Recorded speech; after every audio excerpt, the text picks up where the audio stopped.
যুক্তরাষ্ট্রের দক্ষিণ ও মধ্য এশিয়া বিষয়ক সহকারী বাণিজ্য প্রতিনিধি ব্রেন্ডন লিঞ্চ ৩ দিনের সফরে আজ ঢাকা আসছেন। নতুন সরকার গঠনের পর ওয়াশিংটনের কোনো বাণিজ্য প্রতিনিধির এটি প্রথম বাংলাদেশ সফর। সফরের মূল লক্ষ্য যুক্তরাষ্ট্রের সঙ্গে বাংলাদেশের সই হওয়া agreement on reciprocal trade ART বা পারস্পরিক বাণিজ্য চুক্তির অগ্রগতি পর্যালোচনা করা। এই সফরে দুই দেশের বাণিজ্য ঘাটতি কমানো, মার্কিন কৃষি ও জ্বালানি পণ্য আমদানি এবং চুক্তির নীতিগত সিদ্ধান্তগুলো বাস্তবায়নের বিষয়ে বিস্তারিত আলোচনা হবে। দ্বিপাক্ষিক বাণিজ্য সম্পর্ককে নতুন উচ্চতায় নিতে এবং অর্থনৈতিক সহযোগিতা জোরদার করতে ব্রেন্ডন লিঞ্চের এই ঢাকা সফর অত্যন্ত তাৎপর্যপূর্ণ হিসেবে বিবেচিত হচ্ছে। জেলা প্রশাসক সম্মেলনের তৃতীয় দিন আজ রাজধানীর ওসমানী স্মৃতি মিলনায়তনে 4 দিন ব্যাপী এই সম্মেলনে মাঠ প্রশাসনের বিভিন্ন সমস্যা, উন্নয়ন পরিকল্পনা এবং সুশাসন নিশ্চিতকরণে করণীয় বিভিন্ন বিষয় তুলে ধরা হচ্ছে। এই উপলক্ষে আজ সকালে প্রতিরক্ষা মন্ত্রণালয় ও সশস্ত্র বাহিনী বিভাগের সঙ্গে দিনের প্রথম কার্য অধিবেশন অনুষ্ঠিত হয়।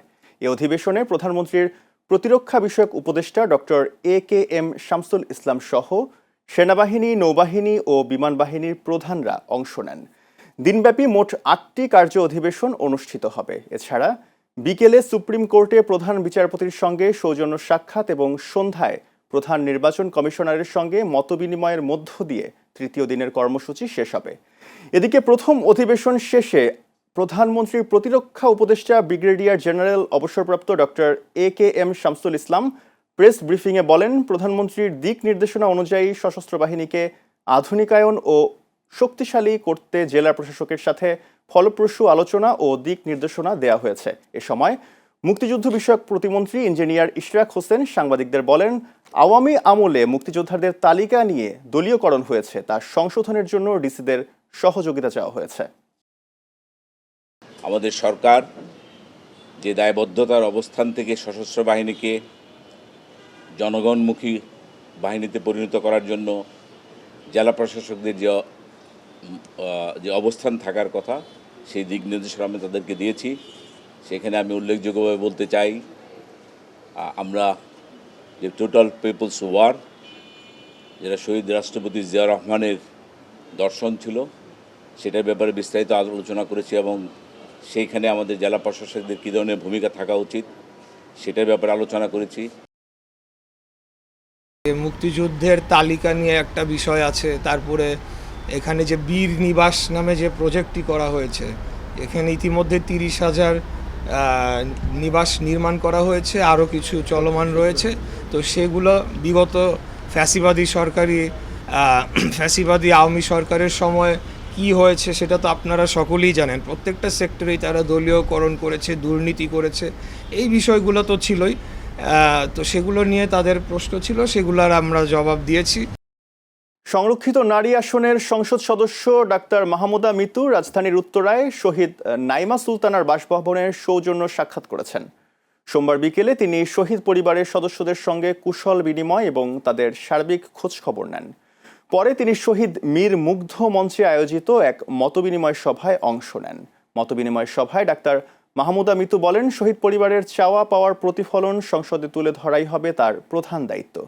তিনি আরও জানান, শহীদ পরিবারের সম্মান ও অধিকার রক্ষায় তিনি সর্বোচ্চ ভূমিকা রাখবেন এবং সব সময় তাদের পাশে থাকবেন। সভায় স্থানীয় এনসিপির নেতাকর্মী, সাংবাদিক এবং বিভিন্ন শ্রেণী পেশার মানুষ উপস্থিত ছিলেন। আমরা যে এই সংস্কার নিয়ে কথা বলছি, গণভোট নিয়ে কথা বলছি এবং আমি সংসদে ইনশাল্লাহ কথা বলবো, এগুলো নিয়ে কথা বলবো। এই জায়গা থেকে আমার মনে হয়েছে যে আমি জুলাই শহীদের মায়ের কাছে জানতে চাই যে উনি আমার কাছে কি চান। আসলে ওনারও তো একটা আকাঙ্ক্ষা আছে, ওনার মেয়ে খুব সুন্দর করে, মানে যে ছবিগুলো আমি দেখলাম, সে কোটটা না মেধাবীরা মুক্তি পাক, এই ওয়ার্ডগুলো লিখে ছবি এঁকে মেয়েটা গুলি খেয়ে মারা গেছে এবং মেয়েটা আমার বাচ্চার বয়সী। আসন্ন ঈদুল আজহা উপলক্ষে ট্রেন যাত্রীদের যাত্রা নির্বিঘ্ন করতে আগাম টিকিট বিক্রির সিদ্ধান্ত নিয়েছে বাংলাদেশ রেলওয়ে। ঈদে ঘরমুখ মানুষের যাত্রা স্বস্তিদায়ক করতে আগামী 13ই মে থেকে অনলাইনে শতভাগ অগ্রিম টিকিট বিক্রি শুরু হবে। আর ঈদের পর ফিরতি যাত্রার অগ্রিম টিকিট বিক্রি শুরু হবে 21শে মে থেকে। ঈদযাত্রা ঘিরে আগামী 13ই মে বিক্রি হবে 23 তারিখের টিকিট, 14ই মে পাওয়া যাবে 24 তারিখের টিকিট। পরদিন অর্থাৎ 15ই মে মিলবে 25 মের টিকিট। একইভাবে 26 মের টিকিট পাওয়া যাবে 16ই মে। বন্যায় ক্ষতিগ্রস্ত হাওড় অঞ্চলের কৃষকদের সহায়তায় বিশেষ উদ্যোগ নিয়েছে সরকার। নির্ধারিত সময়ের আগেই 3রা মে থেকে হাওড় এলাকার 6 জেলায় বোরো ধান ও চাল সংগ্রহ কার্যক্রম শুরু হয়েছে। এছাড়া আগামী 3 মাস ক্ষতিগ্রস্ত কৃষকদের সহায়তা দেয়া হবে বলেও জানিয়েছে সরকার। এ উপলক্ষে আজ সুনামগঞ্জে গেছেন 2 মন্ত্রী ও মন্ত্রী পদমর্যাদার প্রধানমন্ত্রীর উপদেষ্টা।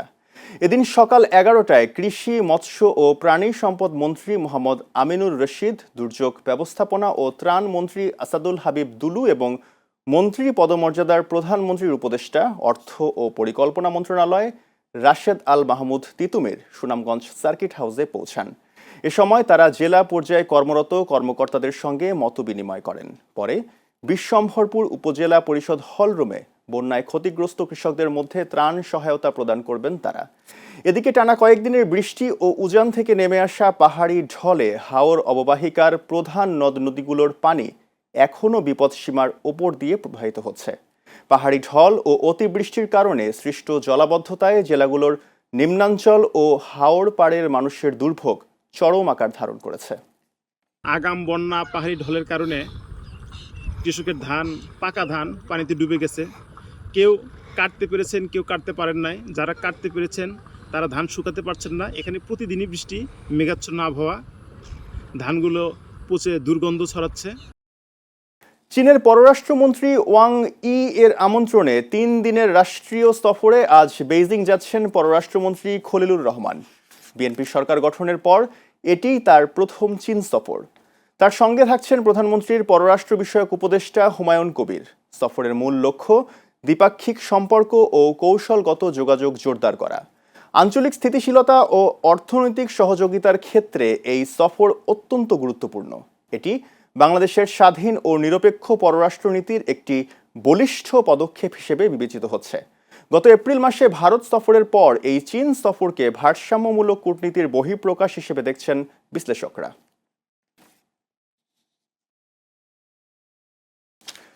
দেশে হামের প্রাদুর্ভাব বেড়েই চলছে। এর সঙ্গে পাল্লা দিয়ে বাড়ছে শিশু মৃত্যুর সংখ্যাও। এর জন্য টিকা না দেওয়াকে দুষছেন সংশ্লিষ্টরা।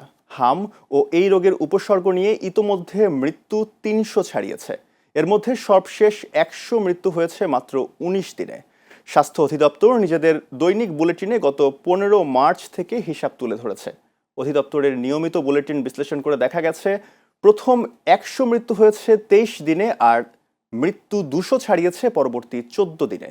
তবে এরই মধ্যে হামের টিকা মজুদ সংকট নিয়ে উদ্বেগের মধ্যেই স্বস্তির খবর দিয়েছে স্বাস্থ্য মন্ত্রণালয়। শিগগিরই অন্তত 10 ধরনের টিকার বড় চালান দেশে পৌঁছাবে বলে জানিয়েছে স্বাস্থ্য সেবা বিভাগ। বর্তমানে নিয়মিত টিকাদান কার্যক্রম চালু থাকলেও হাম রুবেলা ক্যাম্পেইনের কারণে কিছু টিকার মজুদের চাপ বাড়ছে। এর আগে টিকা কেনার জন্য নতুন করে 604 কোটি টাকা বরাদ্দ দেয় সরকার। আজ ঐতিহাসিক 5ই মে। 2013 সালের এই দিনে 13 দফা দাবিতে হেফাজতে ইসলামের শাপলা চত্বর অবরোধকে কেন্দ্র করে রণক্ষেত্রে পরিণত হয়েছিল ঢাকা। দীর্ঘ 12 বছর পর সেই ঘটনার স্মরণে আন্তর্জাতিক অপরাধ ট্রাইব্যুনালের চিফ প্রসিকিউটর মোহাম্মদ আমিনুল ইসলাম জানিয়েছেন, ওই অভিযানে ঢাকা, নারায়ণগঞ্জ ও চট্টগ্রামে অন্তত 57 জন নিহত হওয়ার তথ্য পাওয়া গেছে। এই হত্যাকাণ্ডের ঘটনায় ক্ষমতাচ্যুত প্রধানমন্ত্রী শেখ হাসিনা সহ 60 জনের সম্পৃক্ততার প্রাথমিক প্রমাণ মিলেছে। বর্তমানে মামলাটির তদন্ত শেষ পর্যায়ে রয়েছে এবং আগামী 7ই জুন তদন্ত প্রতিবেদন দাখিলের দিন ধার্য করা হয়েছে। এটি শাপলা চত্বরের ঘটনার বিচারে একটি বড় অগ্রগতি। দেশীয় ইলেকট্রনিক্স পণ্য প্রস্তুতকারী প্রতিষ্ঠান ওয়ালটনের ডিজিটাল ক্যাম্পেইনের আওতায় এসি কিনে মিলিয়নিয়ার হয়েছেন হজরত কাবুল শাহ নরসিংদী কালেক্টরেট পাবলিক স্কুলের সিনিয়র শিক্ষিকা তাহমিনা আক্তার নেভি। সোমবার নরসিংদী শহরের কাউরিয়াপাড়া পৌর ঈদগাহ মাঠে আয়োজিত অনুষ্ঠানে তার হাতে 10 লাখ টাকার চেক তুলে দেন ওয়ালটনের সিনিয়র এক্সিকিউটিভ ডিরেক্টর ও জনপ্রিয় চলচ্চিত্র অভিনেতা আমিন খান এবং জাতীয় ক্রিকেট দলের তারকা পেসার তাসকিন আহমেদ। আসন্ন পবিত্র ঈদুল আজহা উপলক্ষে সারা দেশে চলমান ডিজিটাল ক্যাম্পেইন সিজন 24 এর আওতায় তিনি এ পুরস্কার লাভ করেন। এছাড়াও অনুষ্ঠানে ওয়ালটনের ঊর্ধ্বতন কর্মকর্তা, স্থানীয় ব্যবসায়ীরা উপস্থিত ছিলেন। সুনামগঞ্জের ছাতক উপজেলায় সড়ক দুর্ঘটনায় 2 জন নিহত এবং অন্তত 7 জন আহত হয়েছেন। সোমবার সিলেট সুনামগঞ্জ আঞ্চলিক মহাসড়কের জালালপুর এলাকায় এ দুর্ঘটনা ঘটে। পুলিশ জানায়, একটি রেজিস্ট্রেশনবিহীন সিএনজি চালিত অটোরিকশার সঙ্গে হানিফ পরিবহনের একটি যাত্রীবাহী বাসের মুখোমুখি সংঘর্ষ হয়। এতে ঘটনাস্থলেই সিএনজি চালক মোহাম্মদ ইউসুফ আলী সহ অজ্ঞাত পরিচয় আরও একজন নিহত হন। আহতদের স্থানীয়রা দ্রুত উদ্ধার করে বিভিন্ন হাসপাতালে পাঠান। আহতদের মধ্যে কয়েকজনের অবস্থা আশঙ্কাজনক বলে জানা গেছে। জয় কলস হাইওয়ে থানার অফিসার ইনচার্জ মোতালেব ঘটনার সত্যতা নিশ্চিত করে জানান, দুর্ঘটনার পর বাস চালক পালিয়ে গেছেন। পুলিশ বাস ও সিএনজি জব্দ করেছে। ঢাকার ধামরাইয়ে ব্যাকসিডের উদ্যোগে আধুনিক কৃষি প্রযুক্তি ব্যবহার করে হাইব্রিড ধানের ফলন বৃদ্ধির লক্ষ্যে প্রশিক্ষণ কর্মশালা অনুষ্ঠিত হয়েছে। সোমবার উপজেলার সুয়াপুর ইউনিয়ন পরিষদ হল রুমে কর্মশালার আয়োজন করা হয়। প্রশিক্ষণে সুয়াপুর ইউনিয়নের প্রায় 110 জন কৃষক অংশগ্রহণ করেন। কর্মশালার সভাপতিত্ব করেন সুয়াপুর ইউনিয়নের বিক্রয় প্রতিনিধি মোহাম্মদ শফিকুল ইসলাম স্বপন। এতে প্রধান অতিথি ছিলেন মানিকগঞ্জ অঞ্চলের ব্র্যাকের রিজিওনাল সেন্স ম্যানেজার মোহাম্মদ আনিসুর রহমান। কর্মশালা শেষে অংশগ্রহণকারী সকল কৃষকের মাঝে বিনামূল্যে হাইব্রিড ব্র্যাক ধান 10 এর বীজ বিতরণ করা হয়। কুমিল্লায় প্রায় 1,70,00,000 টাকার ভারতীয় অবৈধ শাড়ি জব্দ করেছে বিজিবি। সোমবার বিকেলে গোয়েন্দা তথ্যের ভিত্তিতে কুমিল্লা ব্রাহ্মণপাড়া উপজেলার সীমান্ত এলাকায় চোরাচালান বিরোধী বিশেষ অভিযানে সব মালামাল জব্দ করা হয়। বিজিবি 60 সুলতানপুর ব্যাটালিয়নের অধিনায়ক লেফটেন্যান্ট কর্নেল শরীফ জানান, জব্দ করা পণ্য কাস্টমসে জমা দেওয়া হয়েছে এবং এ ধরনের অভিযান অব্যাহত থাকবে বলেও জানান তিনি। মাদারীপুরের ডাসারে বেকারদের আত্মকর্মসংস্থানের লক্ষ্যে ভ্রাম্যমাণ বাসে কম্পিউটার ও নেটওয়ার্কিং প্রশিক্ষণ কোর্সের উদ্বোধন করা হয়েছে। সোমবার যুব উন্নয়ন অধিদপ্তরের আয়োজনে যুব সমাজকে দক্ষ জনশক্তিতে রূপান্তরের লক্ষ্যে এ প্রশিক্ষণ কোর্স চালু করা হয়। এর আগে উপজেলা পরিষদ হল রুমে আয়োজিত এক অনুষ্ঠানে 2 মাসব্যাপী এ প্রশিক্ষণ কোর্সের উদ্বোধন করেন মাদারীপুর যুব উন্নয়ন অধিদপ্তরের উপপরিচালক উম্মে হাবিবা। উপজেলা যুব উন্নয়ন কর্মকর্তা আনোয়ারুল হুদার সভাপতিত্বে অনুষ্ঠানে প্রধান অতিথির বক্তব্য রাখেন ডাসার উপজেলা নির্বাহী কর্মকর্তা জাকিয়া সুলতানা। এ সময় ডাসার থানার ভারপ্রাপ্ত কর্মকর্তা মোহাম্মদ সোলাইমান মাহমুদ ও চ্যানেল এস এর মাদারীপুর জেলা প্রতিনিধি প্রণব কুমার সাহা অপূর্ব সহ অনেকেই উপস্থিত ছিলেন। কুষ্টিয়ার ইসলামী বিশ্ববিদ্যালয়ে আন্তঃবিশ্ববিদ্যালয় অ্যাথলেটিক্স ও বাস্কেটবল প্রতিযোগিতার উদ্বোধন করেছেন যুব ও ক্রীড়া প্রতিমন্ত্রী আমিনুল হক। সোমবার বিকেলে বিশ্ববিদ্যালয় ক্যাম্পাসে আয়োজিত অনুষ্ঠানে প্রধান অতিথির বক্তব্যে তিনি বলেন, সরকার একটি ক্রীড়া বান্ধব জাতি গঠনে কাজ করছে। প্রতিমন্ত্রী বলেন, গত 17 বছরের দুঃশাসন কাটিয়ে তারা একটি শান্তিপূর্ণ রাজনৈতিক পরিবেশ গড়ে তুলতে চায়।